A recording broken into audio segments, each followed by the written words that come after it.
দাঁড়াও, ঘুরতে এসেছিলে নাকি? তোমার সাথে একটু কথা ছিল। বসো বসো না।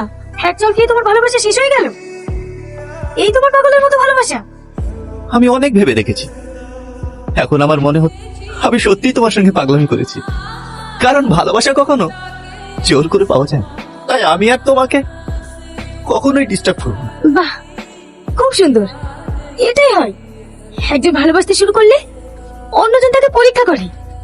যখন তার পরীক্ষা একটু কঠিন মনে হয়, সে তখন ভালোবাসার রাস্তা থেকে সরে দাঁড়ায়। এ যুগে সবাই সস্তার ভালোবাসা চায়, এটাই বাস্তব। তুমি যেদিন আমাদের বাড়িতে আমাকে বিয়ের জন্য দেখতে গিয়েছিলে, সেই দিনই আমার তোমাকে ভীষণ পছন্দ হয়েছে। কিন্তু আমি তোমায় বলিনি, কারণ আমি তোমায় পরীক্ষা করতে চেয়েছি তুমি আমায় সত্যিই ভালোবাসো তো। সরি। আমি হয়তো তোমায় কিছু সময়ের জন্য কষ্ট দিয়েছি, বাট এই কষ্টের বিনিময়ে আমি জানতে চেয়েছি তুমি আমায় সত্যিই ভালোবাসো তো। কারণ এই যুগে ভালোবাসা নামের অভিনয় করা মানুষের অভাব নেই। বাহ, জায়গাটা কিন্তু খুব সুন্দর। আমার থেকেও সুন্দর? কি যে বলো, তোমার সাথে কোনো কিছুরই তুলনা হয় না গো। তুমি আমার অন্ধকার জীবনে আলো প্রদীপ হয়ে এসেছো। এখন আর আমার কোনো কিছুরই চাওয়ার নেই, শুধু তুমি থাকলেই হবে। মিমি, একটু চোখটা বন্ধ করো। কেন? বন্ধ করো না, এবার চোখটা খোলো।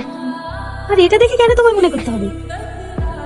যার ছবি মনের ডিসপ্লেতে সেভ করা আছে, তার কথা কখনো নতুন করে মনে করতে হয় না।